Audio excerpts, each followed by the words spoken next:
kemarin Stungkir with name F0B0250220 from Chemical Analysis.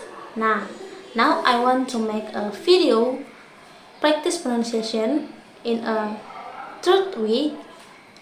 In the week I want to speak again with a transcript. I want to pronunciation with a clearly, and I will can speak with nice.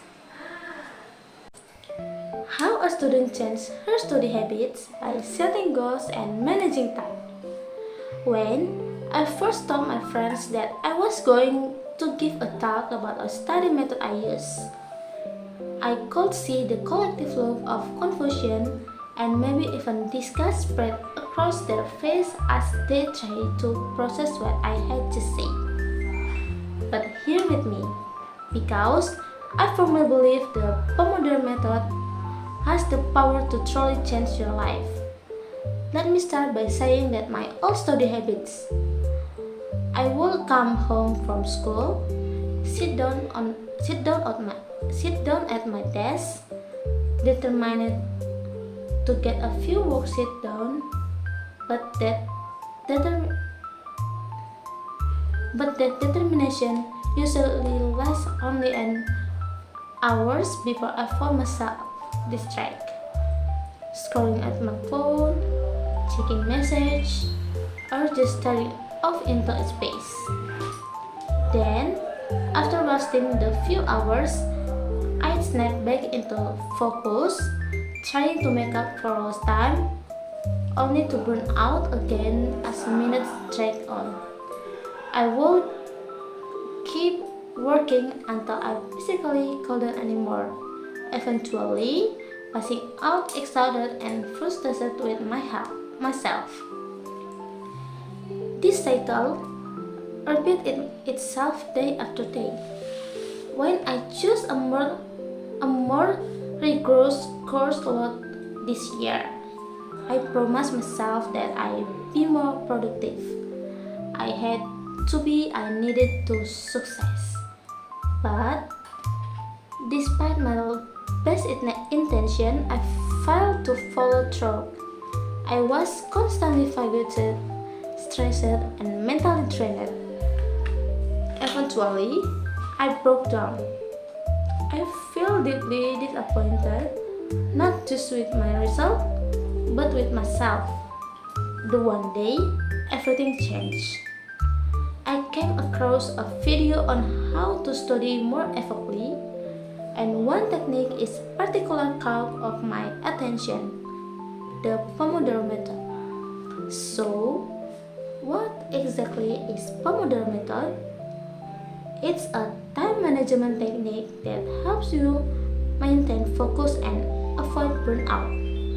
You start by choosing a task and estimating how long it will take.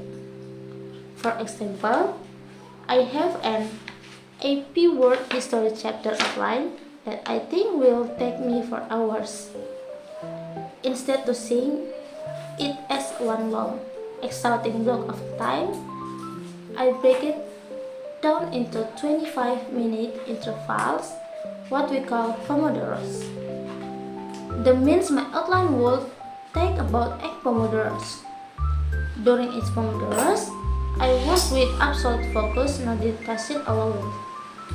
If I get distracted, I restart the timer, but once those 25 minutes are up, I reward myself with a short 5-minute break.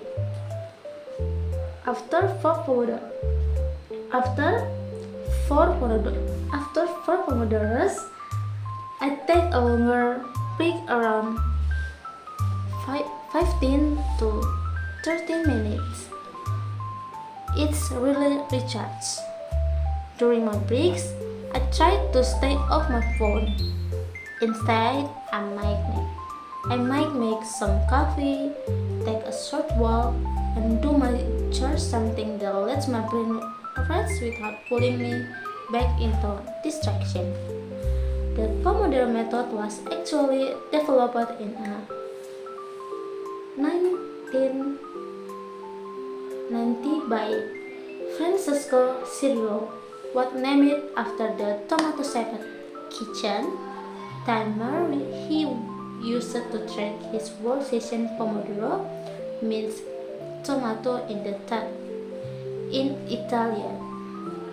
When Cirillo used the traditional 25-minute work and 5-minute break pattern. The system is flexible. You can adjust it to fit your workload to energy level. Personally, I stick to the classic pattern from studying or doing worksheets. But for longer tasks like essay or projects, I extend my Pomodoro and I take shorter breaks. Now, I'm not claiming to be a perfect student, but the Pomodoro method has greatly transformed the way I work. It has helped me stay focused, disciplined, and motivation throughout the day. The ticking time keeps me accountable, and I have noticed that I work faster and with more purpose, pushing myself to complete each session before the timer runs out.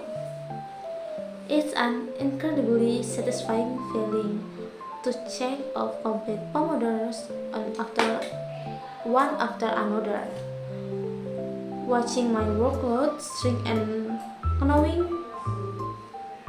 that I have truly accomplished something that day instead of wasting hours on Netflix or mind scrolling. So, I wanted to ask you, when you are efficient as you could be, do you manage your time intentionally, or does it to just slip away from you? Do you finish your work feeling proud, or you always rushing to scrap things together at the last minute? The Pomodoro method isn't just a study trick, it's a mindset. It helps you produce higher quality work in the less time, all while keeping you mentally fresh. But more importantly, it encourages you to think differently about how you spend your time. So set goals for yourself, commit to them, and push aside distractions that hold you back. Because the truth is you never really understand how valuable your time is until you start using it wisely. And speaking of the time, it looks like my break is over. Thank you.